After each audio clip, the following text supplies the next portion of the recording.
कभी ऐसा महसूस हुआ है कि जिंदगी थोड़ी भारी सी हो गई है? मतलब दिमाग चल तो रहा है पर वो पहले वाली तेजी नहीं रही।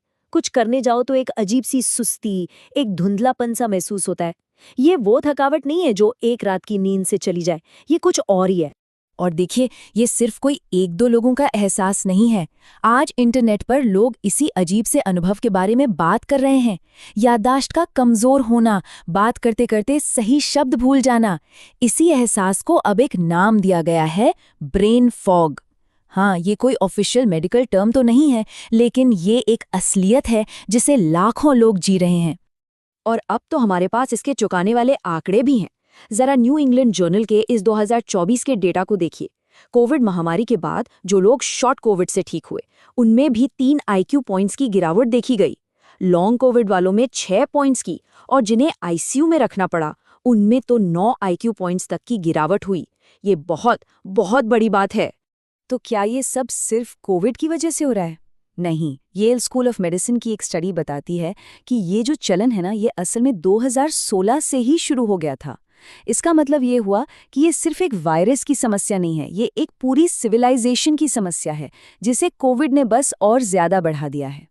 इसे समझने के लिए हमें थोड़ा सा इतिहास में चलना होगा। इस मॉडर्न पहेली को सुलझाने के लिए हमें इतिहास की एक बहुत ही दुखद कहानी को समझना होगा। चलिए चलते हैं साल 1916 में, पहले विश्व युद्ध के मैदान में। एक सिपाही है, प्राइवेट हैरी फार, एक बहादुर सिपाही।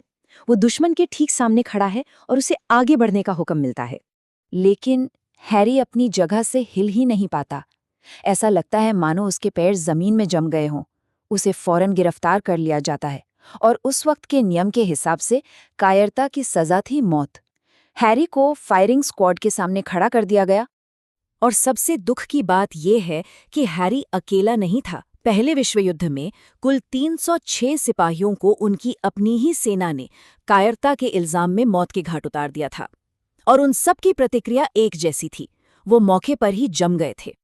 तो यहाँ एक बहुत बड़ा सवाल उठता है, क्या ये 306 सिपाही सच में कायर थे, या फिर उनके दिमाग में कुछ ऐसा हो रहा था जो उनके कंट्रोल से पूरी तरह बाहर था?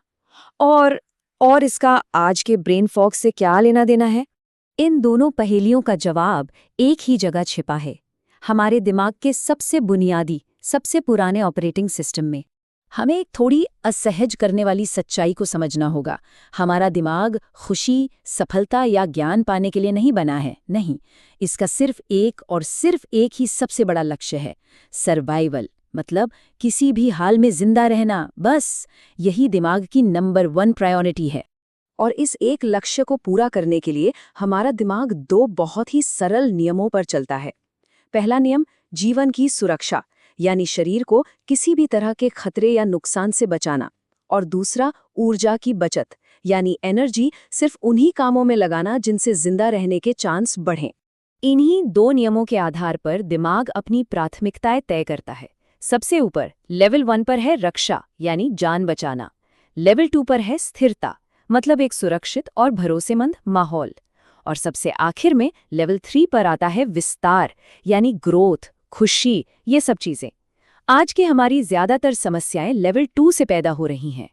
तो हैरी फार का युद्ध में जम जाना और हमारा आज का ब्रेन फॉग, आखिर ये दोनों चीजें आपस में जुड़ी कैसे हैं? जवाब इसी सर्वाइवल एल्गोरिदम में है। सोचिए, आप एक जंगल में हैं और सामने एक शेर आ जाता है। आपका दिमाग फौरन एक्टिवेट हो जाएगा। लेकिन जंगल का शेर आता था और फिर चला जाता था, खतरा खत्म हो जाता था। पर जरा सोचिए, क्या हो अगर वो शेर कभी जाए ही नहीं? अगर वो शेर असली ना होकर एक मनोवैज्ञानिक शेर हो, जैसे कभी न खत्म होने वाली स्प्रेडशीट्स, डेडलाइंस का प्रेशर, सोशल मीडिया का दबाव। ये वो शेर हैं जो कभी नहीं जाते। जब खतरा बहुत ज्यादा हो और लड़ने या भागने का कोई रास्ता ना हो, तो दिमाग एक तीसरा ऑप्शन चुनता है, फ्रीज। वो आपको मौके पर ही जमा देता है, ताकि शिकारी शायद आपको अनदेखा करके चला जाए। हैरी फार और उन 306 सिपाहियों के साथ असल में यही हुआ था। ये कायरता नहीं थी, ये एक जान बचाने वाली जैविक प्रक्रिया थी। और यहीं पर सारी कड़ियां जुड़ जाती हैं। जब खतरा फिजिकल नहीं बल्कि धीमा, लगातार चलने वाला मनोवैज्ञानिक खतरा होता है, तो दिमाग फ्रीज नहीं होता, वो फॉगी हो जाता है। ब्रेन फॉग असल में आज की दुनिया के लिए हमारे दिमाग का एक लो ग्रेड फ्रीज रिस्पॉन्स है। ये बर्नआउट से बचने के लिए दिमाग का खुद को धीमा कर लेने का एक तरीका है। इसे हम एक बहुत ही आसान से समीकरण में समझ सकते हैं। जब हमारी जिंदगी में तनाव और उत्तेजना हमारी रिकवर करने की क्षमता से लगातार ज्यादा हो जाती है, तो इसका नतीजा होता है ब्रेन फॉग। तो क्या हम हमेशा ऐसे ही रहेंगे? नहीं, बिल्कुल नहीं।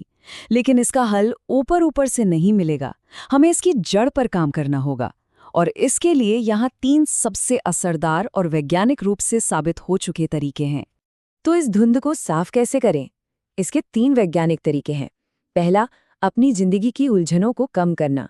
दूसरा, दिमाग के अपने जादुई प्रोटीन को चालू करना। और तीसरा, रात में दिमाग के अंदर की सफाई करने वाले सिस्टम को एक्टिवेट करना। पहला और शायद सबसे जरूरी कदम है एक स्ट्रक्चर्ड जिंदगी। मतलब जागने का एक पक्का समय, काम के लिए तय घंटे और जो फैसले अटके हुए हैं उन्हें पूरा करना। आज की दुनिया में जहां हमारे पास अनलिमिटेड ऑप्शंस हैं, ये स्ट्रक्चर दिमाग को एक तरह की शांति देता है, क्योंकि इससे उसे पता होता है कि आगे क्या होने वाला है। दूसरा हल है उस चमत्कारी ब्रेन प्रोटीन को एक्टिवेट करना।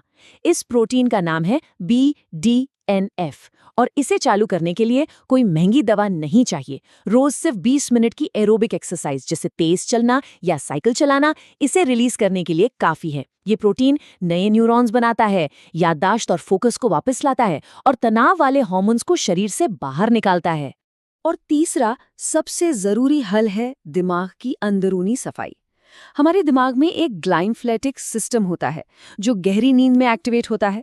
ये सिस्टम दिन भर में दिमाग में जमा हुए सारे जहरीले कचरे को साफ करता है और इसे एक्टिवेट करने का सबसे असरदार तरीका, सोने से कम 45 मिनट पहले हर तरह की स्क्रीन को बंद कर देना।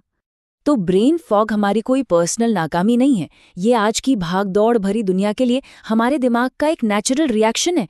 इसका हल कम शोर, कम विकल्पों और ज्यादा स्ट्रक्चर में छुपा है। शायद अनंत विकल्पों की इस दुनिया में नियम और अनुशासन में रहना ही असली आज़ादी है। अगर आपको ये जानकारी अच्छी लगी तो चैनल को सब्सक्राइब करें और इस वीडियो को लाइक करना न भूलें।